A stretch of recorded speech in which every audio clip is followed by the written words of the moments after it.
What an absolute exhausting day for me to say at least, am I right? For me personally, we're not running over to South Syracuse, New York, basically all fucking day. And my legs are fucking shot, like I said. What is going on, everybody? Welcome to Lucas Eon Productions on YouTube with your NFL Week 3 2025 predictions. Today is your Thursday, September 18th, 2025 day. I'm actually recording this right before, honestly, Thursday Night Football tonight.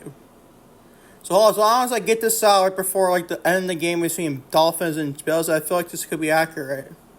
Even if the game kicks off in the game, you're watching this, honestly. If you're watching it then, by all means, let me know if I was wrong or not in that prediction. To see if the spoiler alert, the Bills defeating the Dolphins, obviously. Could be Mike McDaniel's last game as a Dolphins head coach. We're going to discuss this briefly in a minute, to say at least. For everything, follow me on social media, Twitter, Instagram, TikTok, and Facebook, Lucas Dion. Watch on YouTube, one place to get Lucas Dion Productions. Hit the like button today's podcast. Hit the subscribe button if you've done so already. Turn the bell for our post notifications has been uploaded, to say the least. And also leave a comment to my NFL Week 3 2025 predictions, to say the least. Alright, let's get right into it, man. Let's discuss it in 3, 2, 1. Let's roll Week 3 of the NFL season. And by the way, I'm hoping to get these done rapid fire speed, man, because I want to get this out, at least published to YouTube, obviously. Right before 8 o'clock p.m. Eastern Standard Time. It's got something to do tonight as well, so later I'm going to find out what that we can get to upload right before 8 p.m. Right before kickoff between Dolphins and Bills. And speaking of Dolphins and Bills, we're going to kick things off, obviously, Thursday Night Football on Amazon Prime Video. At the Buffalo Bills, the Miami Dolphins going to Highmark Stadium to take on the Buffalo Bills. I got the Bills defeating the Dolphins, obviously a good pick. Obviously a better pick, because the Dolphins are fucking putrid, man. Not great as those Miami Dolphins this year, to say the least. Not get it off your mind. You're going into the season with low expectations, by the way, too. They have, nothing going on. They just seem like a team that's stuck in purgatory. They know what the fuck to do with themselves. They can contend the AFC with the Buffalo Bills in that division, the AFC East. It could be a good old-fashioned second place, so they get better than the Patriots or Jets, honestly, it could be. I think the Patriots are honestly better than the Dolphins and improved in Week 2. When the Patriots actually beat the Dolphins in Week 2, you get the point. But honestly, I think this could be Mike McDaniel's last game as a head coach for Miami Dolphins. I really do. And so far, I'm going to get the Buffalo Bills just for that to defeat the Miami Dolphins. Not because just of that, because the Dolphins don't know how to play well against the Buffalo Bills on Highmark Stadium. So we want the Buffalo Bills to prove to 3-0 and taking on the Miami Dolphins, and the Dolphins will fall 0-3, man. Not great if you're a Miami Dolphin fan, to say the least. It's a rough time for you people, to say the least. Let's go on to Sunday 1 p.m. 1 p.m. games, to say the least. When the Cincinnati Bengals is to be taking on the Minnesota Vikings at U.S. Bank Stadium. I got the Cincinnati Bengals going to be, by the way, this game is going to have headline quarterbacks Jake Browning and Carson Wentz. Gee, I wonder what game I'll not be watching, to say the least. I think they see this televised, too. I think this game is televised for all of CBS minus local areas. Depends on your area, obviously. I'd probably get the Bengals and Vikings. I could have gotten Bills and Dolphins. The Bills and Dolphins didn't take us in Thursday Night Football. Now I'm probably lucky getting the Vikings and Bengals. There's also a chance we could get the Steelers and Patriots too, but it is what it is. But I'm going to Cincinnati Bengals to defeat the Minnesota Vikings, and Bengals will improve to 3-0, man. And the Vikings will fall to 1-2. So they start off 0-2 in the U.S. Bank Stadium home field of St. Louis. Should be a boring-ass game. I think the Bengals will still be good, despite Joe Burrow being out of basically almost the season ending injury almost. Be out for 3 months, basically, till the end of the season. So that should be in it. But I think the Bengals are still in a well-rounded roster around Jake Browning, where I think they can at least be someone in the playoff hunt. Maybe not they cannot go 4-0. I don't think they'll go 4-0 with Jake Browning as the starting quarterback, but still. But I got the Cincinnati Bengals defeating Minnesota Vikings US Bank Stadium, and then Jake Brown would take down Carson Wentz in a game that nobody wanted to see, to say the least. It could have been Joe Burrow versus J.J. McCarthy, now turned to Jake Brown versus Carson Wentz. But the Bengals started 3-0, and the Vikings fell 1-2 on Sunday in a 1 p.m. game for this. And on to another Sunday 1 p.m. game. And they get the Houston Texans traveling to Jacksonville, taking on the Jacksonville Jaguars. To me, it's a must-win game for the Texans. They have to start off 0-3. You need to hit the panic button like right now. I know it's only 3 weeks in the season. The Bengals would like to start 0-3 a couple minus this year. The Bengals would like to start 0-3, but this ain't the Bengals. This is the Houston Texans, who were in the playoffs last year. And honestly, the Bengals started 0-3 last year and didn't even make the playoffs then in general. They had the same record with Joe Burrow in the previous year with Jake Brown in. We'll wait and find out, man. But the Houston Texans feel like it's a must-win game here. I really do. I think they will sneak out, make a late second field goal by Kamani Fairbairn. I think it could be the case. I do think the Texans will win this game and defeat the Jacksonville Jaguars in Jacksonville. So if the Texans improving to 1-2, then the Jaguars fall into 1-2. We'll watch another Sunday 1 p.m. game. This might be an extremely hot take. It might be a really big hot take, man, honestly. It might be the shock pick of the week for me. I got the Tennessee Titans taking on the Indianapolis Colts in Titans Nissan Stadium. And I got the Tennessee Titans defeating the Indianapolis Colts.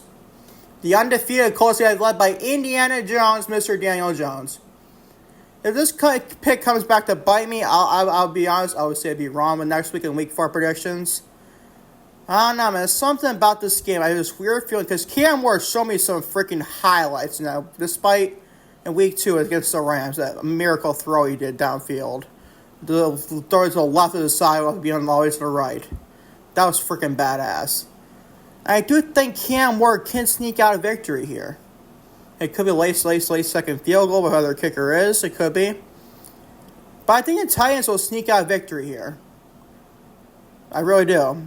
And the Colts will still be at least somewhat conservative, as long as they don't get blown out by the Titans. It's still a 2-1 start with Daniel Jones, their starting quarterback. You gotta be proud if you're a Colts fan still.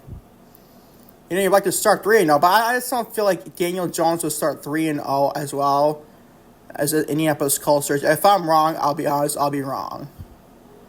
I'll admit I was wrong, but still, I think the Titans are going to win this game and put it 1-2, and the Colts will get the first loss on the year at 2-1. So Las Vegas, this might be another hot take here. The Las Vegas Raiders traveling to Washington, D.C., East Rutherford, not East Rutherford, New Jersey. What is it called? Landover, Maryland, I believe it's called, for where they will play.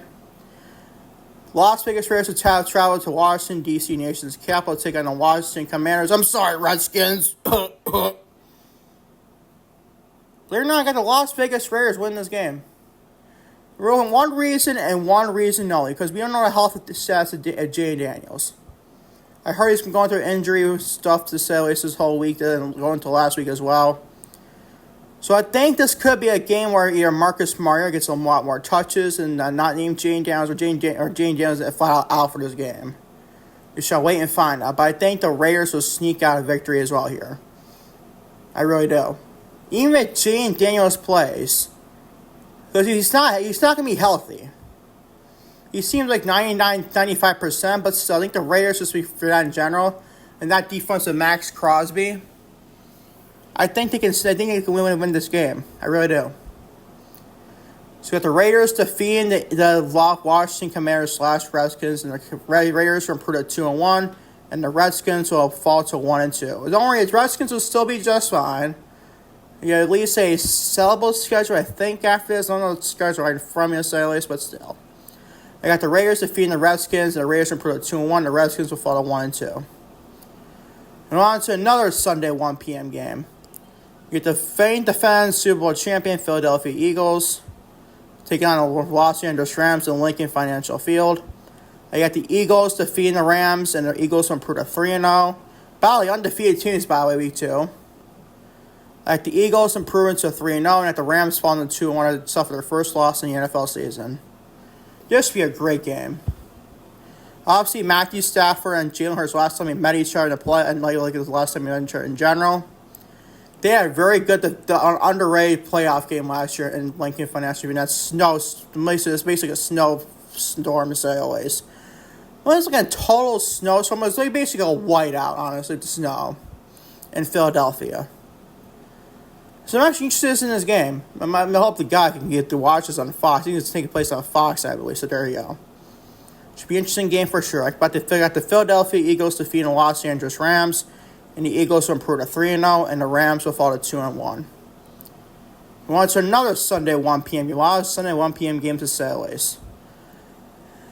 The Atlanta Falcons going to travel to Carolina to North Carolina to take on the Carolina Panthers. I get the Falcons defeating the Panthers. But the Falcons improve to 2-1. The Panthers will fall to 0-3, man. Yeah. It's basically a two-way race for the one spot and two-way race for the down spot, the NFC South. If the Panthers and Saints fall for last place, with the Falcons and Buccaneers fighting for first place. To say the least, man.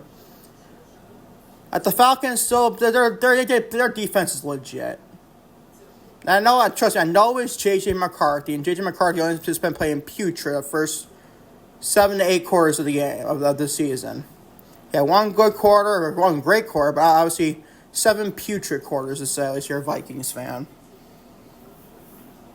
But still, I think the Falcons will beat the Panthers here, and hopefully it won't be one touchdown score unlike the last Falcons game we got with the Vikings.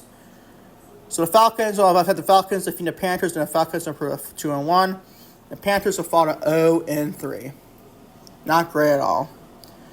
But the Panthers looked a little bit better in that fourth quarter against the Cardinals last week. They almost won that game. They should have honestly won that game the way they were playing the fourth quarter. You gotta play one of the first 3 quarters once you get to the fourth quarter, unless you're the Vikings against the Bears, whatever, man. It's a different story for another day, I guess. Moving on to another Sunday 1 p.m. game. I'm almost done with these Sunday 1 p.m. games, people. Pittsburgh Steelers travel to Gillette Stadium taking the New England Patriots. I got the New England Patriots, believe it or not, defeating the Pittsburgh Steelers. I said it, bro. The Patriots will improve to 2-1. The Steelers will fall to 1-2. Some that Steelers, Aaron Rodgers had a great first game against the Jets. 4 touchdowns, no interceptions. I believe from the last time I checked, I think Rodgers had 1 touchdown, 1 interception in the Seattle game. Seattle must be a kryptonite to Rodgers, honestly. I mean, he sometimes beats Seattle in the regular season and postseason, but still. Not as much as another NFC West team, the 49ers, but still, it's a different story for another day. But I got the New England Patriots, believe it or not, beating the Pittsburgh Steelers. And the Patriots are improved to 2-1, and the Steelers will fall to 1-2. I think this should be a very defensive game, I would think. We would set up our past Steelers games against Week 1 and Week 2 against the Jets and Seahawks. But they don't give them at least 30-plus points about the Seahawks and Jets. Especially the Jets looked even worse with the performance they get the Bills Week 2. But whatever, man. I got the New England Patriots defeating the Pittsburgh Steelers, and the Patriots are improved to 2-1, and the Steelers will fall to 1-2. Moving on to another Sunday 1 p.m. game. We're almost done, boys and girls. So one more after this one. You got my Green Bay Packers traveling to Cleveland Browns Stadium. I don't know what the stadium is called now. I got the Packers defeating the Cleveland Browns. And the Packers will start off 3-0. Who would have thought just like 2 months ago we thought it'd be 3-0? We would beat the Lions, we beat the Redskins, hopefully we'll beat the Browns. You can't beat the Browns, I'm gonna fucking tell you. It'd be fucking weird if you lose to the Browns, but beat the Redskins and Lions, the team at NFC Championship game, the Lions the Redskins last year, and also number 1 seed in the NFC last year. Also, you lose against one of the worst teams, the Browns. I know it's in the Browns Stadium, but still. It should be a good game for the Packers, honestly. Browns, not so much, man. The Browns looked somewhat good in the first half against the Ravens. They're getting their asses kicked in the second half. Whatever, man.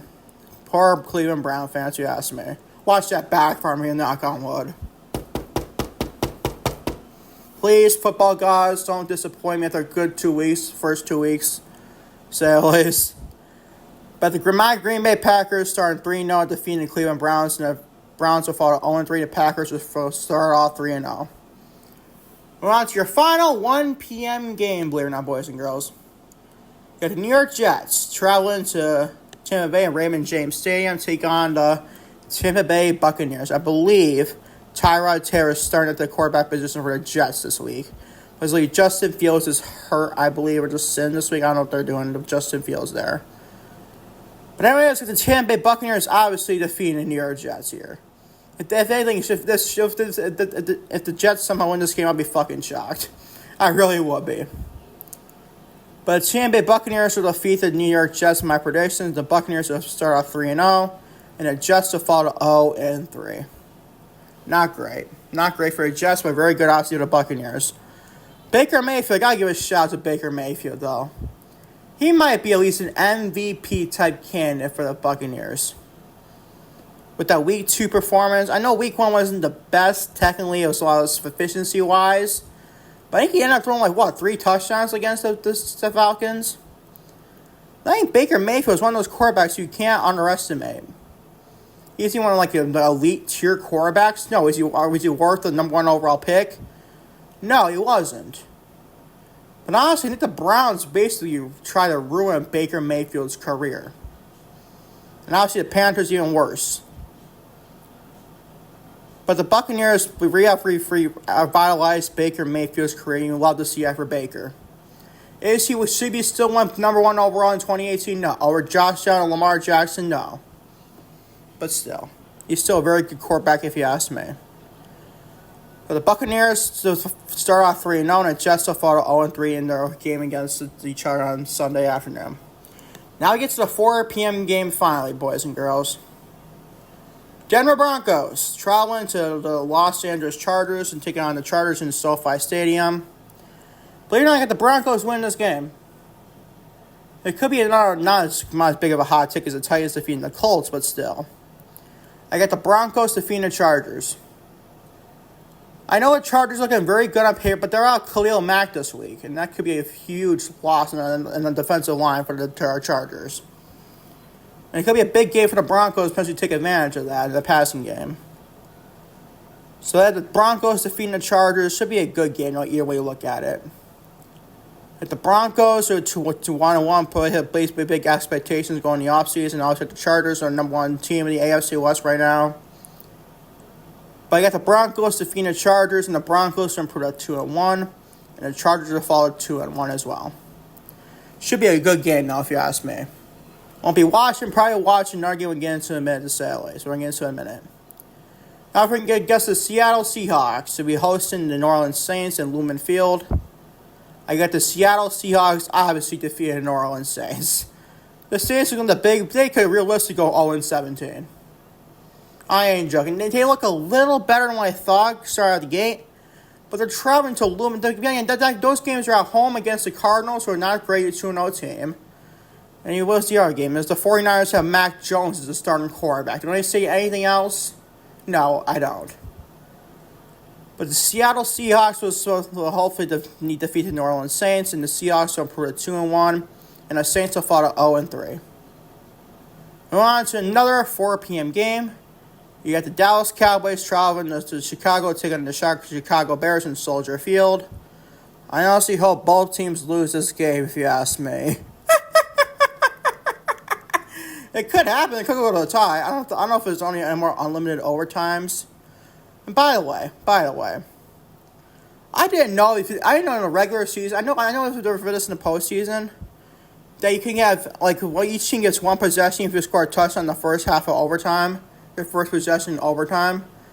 I thought that was only for the regular season. Let's just say, for example, the Cowboys would score a touchdown against the Giants in overtime. All days they would have won the game in the regular season. Obviously, it changed for the postseason. I like that.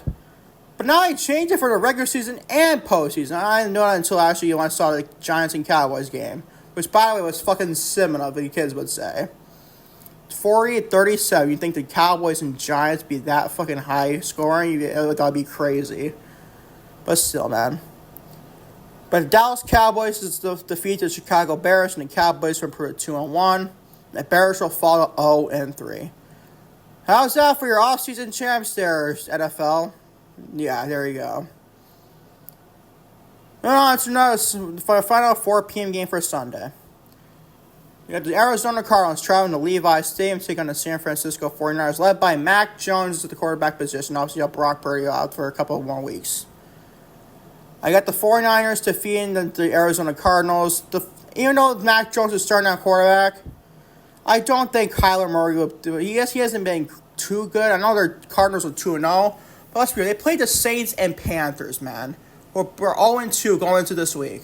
That's not really a good 2-0 record, man. It really isn't. I got the 49ers defeating the Arizona Cardinals, and the 49ers will improve to 3-0, and the Cardinals will fall 2-1. You gotta at least get some more touches from Marvin Harrison Jr., man. What a fucking, a waste of a pick that was. We went back with the pick after, right after one of the Giants, got Malik Neighbors. And look what he is. He had 171 yards, man. Unbelievable. Right now it's an overtime, but you get the gist, in all honesty. They got the 49ers defeating the Cardinals, and the Niners to improve to 3-0, and the Cardinals to fall 2-1. On 2 more games, don't get on out here. Sunday Night Football. You got the Kansas City Chiefs that's going on to take on New York Giants at MetLife Stadium. Both teams are 0-2, by the way. Chiefs are 0-2, and you love to see it. Kansas City Chiefs 0-2. I do think they'll get their first one on the end this week to defeating the New York Giants. And the Chiefs will improve to 1-2. And the Giants will fall to 0-3. I can't believe this game was made for Sunday Night Football. I think you can change the schedules for times and dates and everything. They changed it last year with the Broncos and Chargers taking place on Thursday Night Football. But last year, honestly. But why can't you change this? I don't know. Put Broncos and Chargers for Sunday Night Football here. Or I could put Rams and Eagles for Sunday Night Football there too. How about that one? But no, you guys still have Chiefs and Giants, bro. How fucking boring. After a great Week 1 Sunday Night Football, we had the Ravens and Bills. Week after that, Week 2, we had a fucking putrid game with the Falcons and Vikings. Also, we get a Chiefs and Giants game no one fucking gives a shit about. Well, as a normal NFL fan. But anyways, get the Chiefs to beat the Giants, and the Chiefs will improve to 1-2, and the Giants will fall to 0-3. And finally, Monday Night Football. You got the Detroit Lions going to M&T Bank Stadium to take on the Baltimore Ravens. I got the Ravens defeating the Lions, and the Ravens will improve to 2-1, and the Lions will fall to 1-2. Should be fucking game of the week. But then again, we said that last week with probably Eagles and Chiefs. And I'm not being Eagles and Chiefs. It was actually Giants and Cowboys. But then again, this is Monday Night Football, and now let's just say it's a 4 p.m. game compared to 1 p.m. game for Giants and Cowboys and Chiefs and Eagles, whatever, man. This should be a great game, I'll knock on wood. 2 high-power offenses in the Detroit Lions and the Baltimore Ravens. Should be a good game. Wait and find out, man. I get the Ravens defeating the Detroit Lions, and the Ravens will improve to 2-1, and the Lions will fall 1-2. I'll go over my predictions again. Thursday Night Football, I got the Bills for tonight, obviously. I got the Bills defeating the Dolphins. I'm assuming on Sunday 1 p.m. games, I got the Bengals defeating the Vikings, the Texans defeating the Jaguars, the Titans defeating the Colts, the Raiders defeating the Commanders, or Redskins, want to name it. Got the Eagles defeating the Rams, got the Falcons defeating the Panthers, the Patriots defeating the Steelers, the Packers defeating the Browns, the Buccaneers defeating the Jets. We went to 4 p.m. games. Got the Denver Broncos defeating the Chargers. Got the Seahawks defeating the Saints. Got the Cowboys defeating the Bears. Got the 49ers defeating the Cardinals. Sunday Night Football, I got the Chiefs defeating the Giants. And Monday Night Football, wrap up your week. I got the Ravens defeating the Detroit Lions as well. That is my NFL 2025 Week 3 predictions on this podcast. Now let me know in the comment section below what you think of my predictions, to say the least. And as always, I will catch you all next time. Peace, love, everybody. I am out. Take care. Well, we got a big time to say at least. And try to enjoy at least. Thursday Night Football tonight, we've seen the Miami Dolphins and the Buffalo Bills. No, it's not a great game on paper. But I'll keep you updated on that. I'm probably YouTube Shorts and TikTok videos and also Instagram Reels for that game's coverage, to say at least. Until then, take care, everyone. Peace out.